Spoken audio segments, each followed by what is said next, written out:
안녕하세요. 지난 시간에는 인상주의에 대해서 배워봤는데요. 오늘은 인상주의로부터 파생되어 나타난 예술사조인 신인상주의에 대해서 살펴보도록 하겠습니다. 인상주의로부터 영향을 받으면서도 약간의 다른 성향을 가지면서 신인상주의와 후기인상주의가 탄생합니다. 먼저 지난 시간에 배웠던 인상주의에 대해서 간단히 알아보도록 할게요. 이 그림은 클로드 모네의 인상해돋이라는 그림입니다. 보이는 것처럼 굉장히 흐릿하죠? 인상주의는 실제로 눈에 보이는 인상을 표현하려고 했습니다. 인상파 화가들의 주제는 대기 조건, 계절, 시각에 따른 풍경과 일상적인 장면이었습니다. 해의 움직임에 따라서 달라지는 성당의 변화되는 모습을 담은 성당 시리즈입니다. 가장 인상파의 주제를 확고하게 보여주는 모네의 그림이라고 할 수 있습니다. 신인상주의는 인상주의에서 이론과 과학성의 뒷받침을 부여한 예술사조입니다. 색채와 빛의 탐구라는 측면에서는 인상주의와 같은 맥락이라고 할 수 있습니다. 색채론과 빛, 현상에 대한 이론을 통해 인상주의 회화를 과학적으로 체계화하고자 하였습니다. 먼저 대표적인 조르주세라는 색채론에 관심을 많이 가졌는데요. 영향을 받은 것으로 알려진 우그던 루더의 저서 현대 색채론에서는 광선의 색과 물감의 색은 다르다는 이론을 주장하였습니다. 따라서 색을 섞을수록 밝아지는 빛의 혼합, 감산혼합이라고도 하죠. 그리고 색을 더할수록 어두워지는 가산혼합에 대한 내용을 담고 있습니다. 쇠라는 직접적으로 색을 섞었을 때 나오는 탁한 느낌을 좋아하지 않았고 직접 색을 섞는 것보다 과학적 기법을 적용하여 개발하고자 하였습니다. 작은 색점의 적용으로 쇠라는 광학적 색 혼합을 기본으로 한 선명한 표면을 나타나고자 했습니다. 쇠라가 사용한 이런 색의 혼합을 바로 병치혼합 혹은 중간혼합이라고도 합니다. 이런 중간혼합은 실생활에서도 가끔 볼 수 있어요.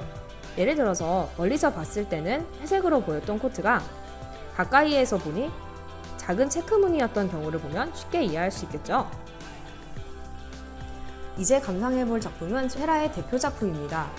교과서에서 한 번쯤은 봤을 법한 유명한 그림인데요. 이 그림의 제목은 그랑자트 섬의 일요일 오후라는 그림입니다. 이렇게 화면으로 봤을 때는 잘 모르겠지만 이 그림은 실제로 굉장히 커다란 사이즈로 제작되었습니다. 한번 가까이 확대해 볼까요? 가까이 확대했을 때는 이런 식으로 보입니다.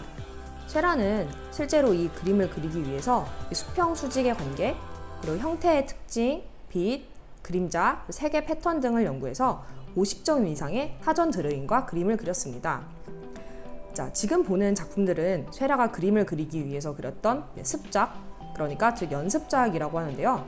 이런 그림들을 살펴보면 완성된 쇠라의 그림이 어떤 식으로 연구되면서 나타났는지에 대해서 알 수 있죠.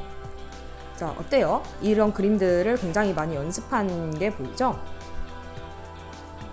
그렇다면 이제 점묘법의 대표화가 폴 시럈과 조르주 쇠라의 그림을 감상해 보도록 하겠습니다.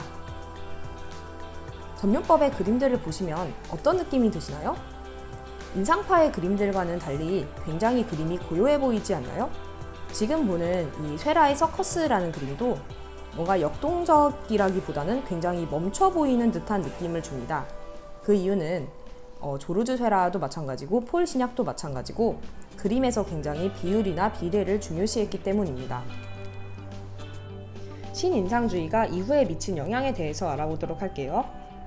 여기 보면 보그 잡지의 눈 부분을 확대해 놓은 사진인데요. 이 확대 사진 어디서 많이 본 것 같지 않나요? 아까 쇠라의 그림을 확대한 부분과 굉장히 많이 닮아 있죠. 인쇄된 잡지를 보면 점묘법과 굉장히 닮아 있는 것을 알 수 있어요. 그래서 점묘법은 현대 디지털 사회에도 굉장히 영향을 줬다고 볼 수 있어요. 그 다음은 마티스의 야수파에도 굉장히 큰 영향을 줬는데요. 자, 이 그림은 앙리 마티스가 초반에 그렸던 그림입니다. 마티스는 실제로 초반에 신인상주의적인 영향을 많이 보이다가 그 이후로 야수파 쪽으로 그림이 발전하게 되었어요. 자, 그럼 여기까지 신인상주의에 대해서 알아봤고요. 다음 시간에는 후기인상주의에 대해서 알아보도록 하겠습니다. 수고하셨습니다.